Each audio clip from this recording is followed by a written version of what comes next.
Alright guys, we are going to do some little finessing right now. So notice our tranny. This is a 4L60 tranny that's going to go in on this 5.3 swap. And this bell housing right here gets really tight to the top of the tunnel on this car. And I'm going to show you a couple different tricks to make this work a little bit easier for your swap. And one is these factory connection push-in tranny lines right here that go to your cooler. I always take those out and replace those with AN fittings, and then I'll also make up a short section of hose that's about this long, and then I'll take that section of hose and have a coupler right here, because these fittings are really hard to get at because they're all the way up inside of this tunnel right here. They're really hard to get at, and you can't get those in sometimes. So I'll connect those, I'll tighten them all up with the two hose whips coming off of here, and then I can just have my connection points right out here instead, not have to fight in that tunnel. This servo right here, so it's got a Corvette servo on it, and that also is going to hit right around here. So we're going to massage this a little bit. Finesse is what a friend of mine says what sheet metal gets worked like, is finesse. So what are we going to finesse it with? Our finessing tools right over here. Finessing. Oh, that's what you're talking about. Hammer dolly work, right? Nice sheet metal work. Yeah, well, that's probably not going to do it in this case right now. A bigger hammer, a 1 pound hammer. Yeah, I think that's probably not going to do it either. 3 pounder? Yeah, we'll probably use that.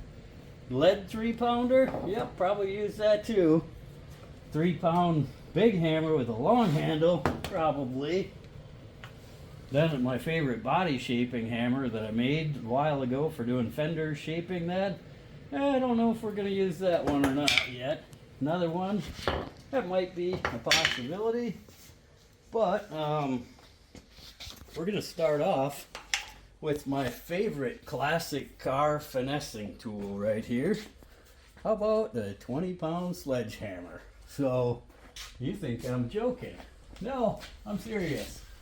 Right here, you see all these wrinkles, right? Crazy the difference is right now. What I tell you about all those wrinkles that were in there? There is only a couple left, actually.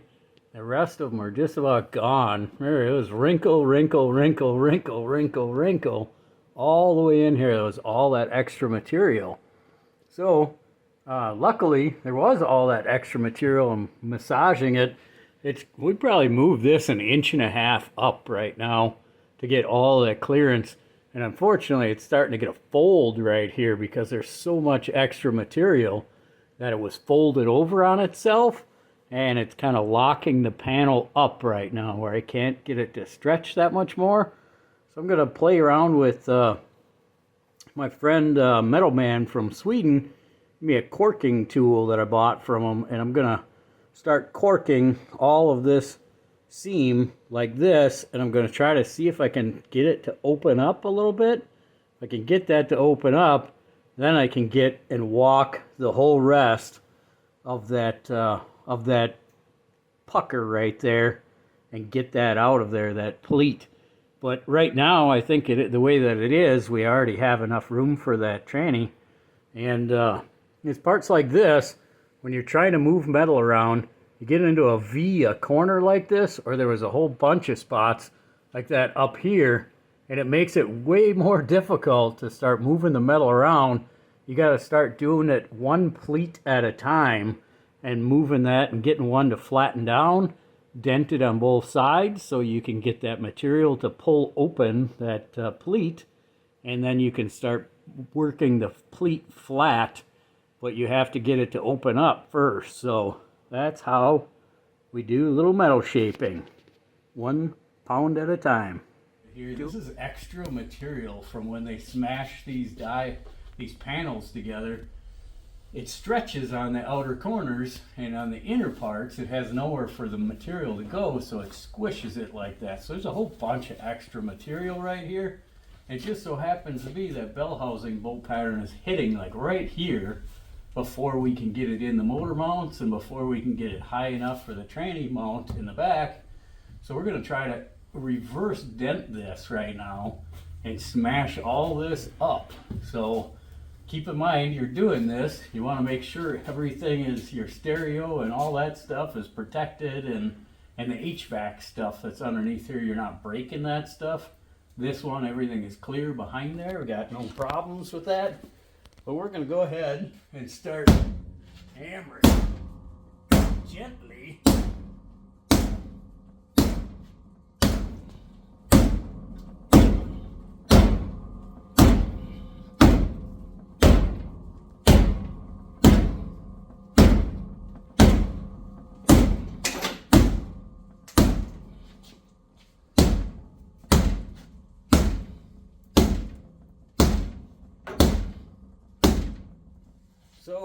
So you guys don't have to listen to that anymore.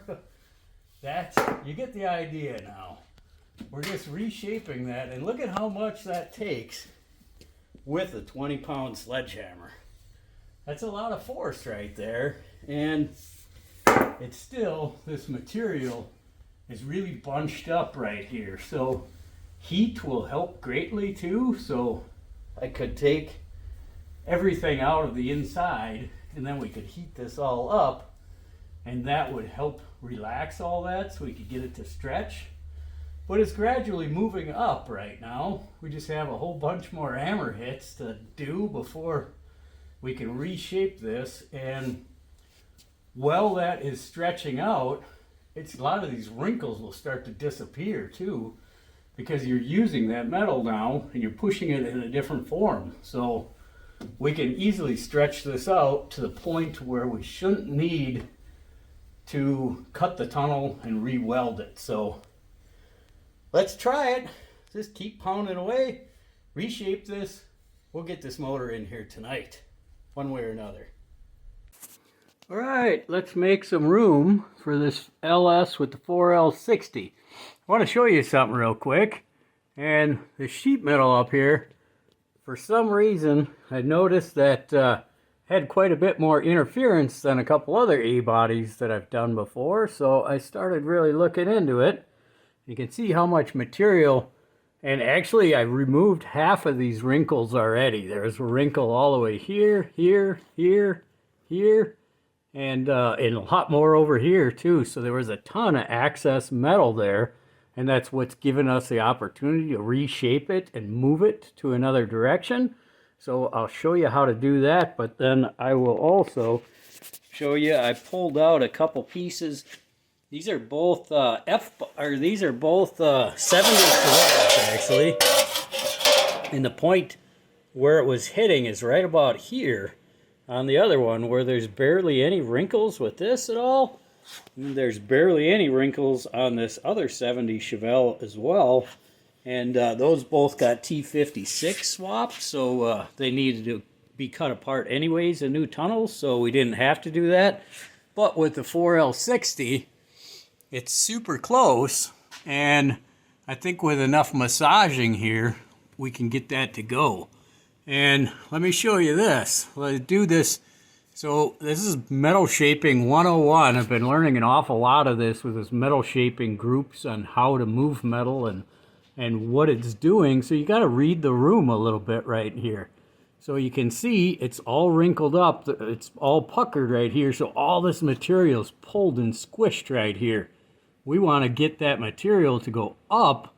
So these lock it in just solid as can be. You can pound on these things and make them flat, but you can't get that material to move by doing it that way. So what you do is you pound on the back side and you start stretching all this material out here, which starts to open that pleat up like that. And the same thing here, we'll get this, we'll pound that really deep right here too, and this as well on both sides, and that'll start to get those pleats to open up to the point where we can start working those pleats from the corners and opening them up and hopefully get that to the point where it's almost flat completely.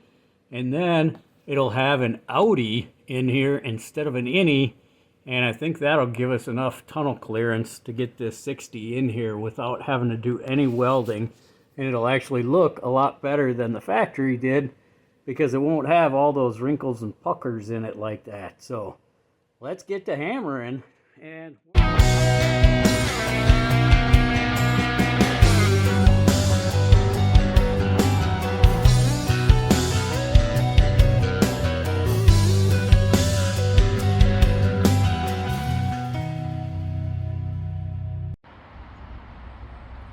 don't forget to like this video. Click like, throw me a comment, let me know what you think. Ring the bell for those notifications when we get a new video. We got lots more coming up, guys. A lot of cool stuff coming up. I hope you guys are enjoying the ride.